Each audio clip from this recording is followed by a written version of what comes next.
अस्सलाम वालेकुम students, welcome to our channel. उम्मीद है आप लोग खैरियत से होंगे। आज हम सिंध टेक्स्ट बुक बोर्ड की 12वीं जमात की नई उर्दू की किताब गुलजार उर्दू का चैप्टर है ज़मीन, वो पढ़ रहे हैं। उसके मुसन्निफ़ का तारुफ़ और उसकी वजाहत पढ़ेंगे। तारुफ़ मुसन्निफ़ खतीजा मस्तूर 11 दिसंबर 1827 को बरेली, इंडिया में पैदा हुई। घर का माहौल अदबी था। उनकी वालदा और बहन भी लिखती थीं। इनकी कई तहरीरें रिसालों साकी, अदबी दुनिया और आलमगीर में शाया हुईं, तो अदब में इनकी शनाख्त मुस्तहकम हो गई।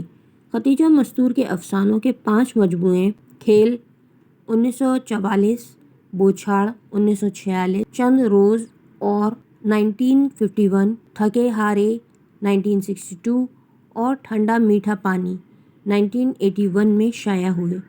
लेकिन इनको ख़ास शोहरत उनके नावल आंगन में से मिली। सारी उम्र अदब की खिदमत करती रहीं। 26 जुलाई 1982 यानी 1982 को लंदन में दिल का दौरा पड़ने से इनका इंतकाल हो गया और लाहौर में दफन की गई।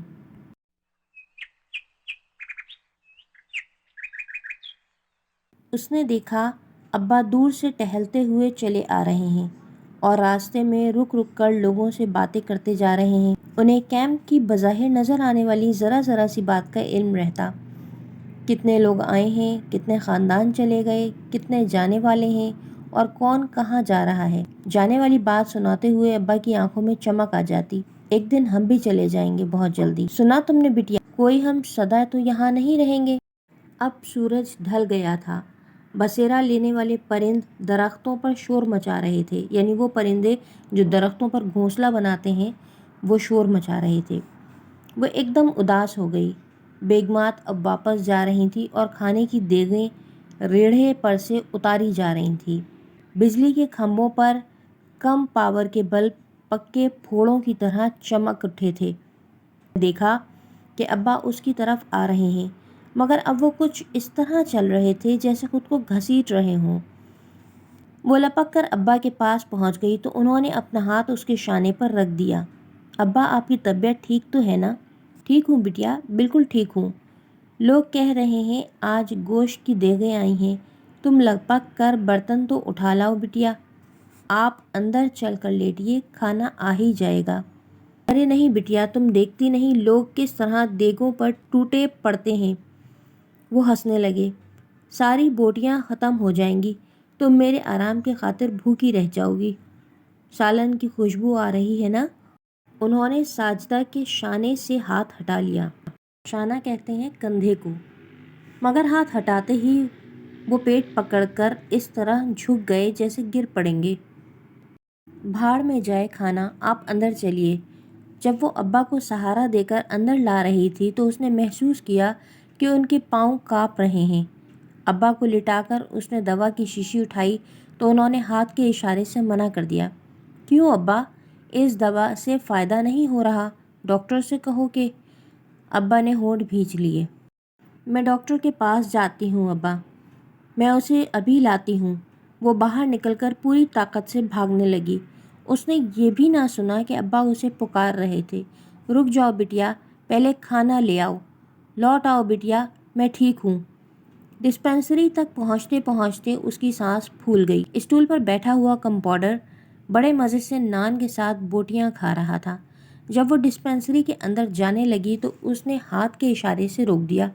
डॉक्टर साहब वॉक के लिए गए हैं बीबी, निवाला निगलने के बाद उसने बताया। कब आएंगे? आ जाएंगे बीबी। अब देखो ना, जब तक बंदा टहलने नहीं, रोटी कैसे हज़म हो? अब बस आते ही होंगे।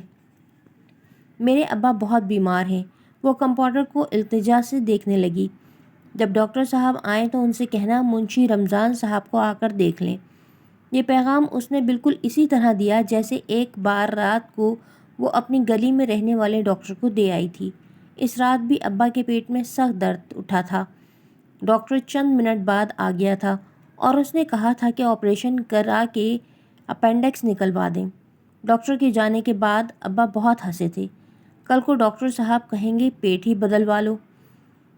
साजिदा ने कैसा कैसा समझाया, मगर अब्बा तो ऑपरेशन की बात ही सुनने को तैयार न थे।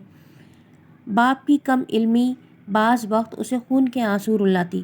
وہ چند منٹ تک کھڑی ڈاکٹر کا انتظار کرتی رہی اور پھر یہ سوچ کر دوڑ پڑی کہ ابا اکیلے ہیں، مگر جب وہ ابا کے پاس پہنچی تو وہ اکیلے نہیں تھے، ان کے پاس بہت سے لوگ جمع تھے اور ڈاکٹر بھی سر جھکائے خاموش کھڑا تھا۔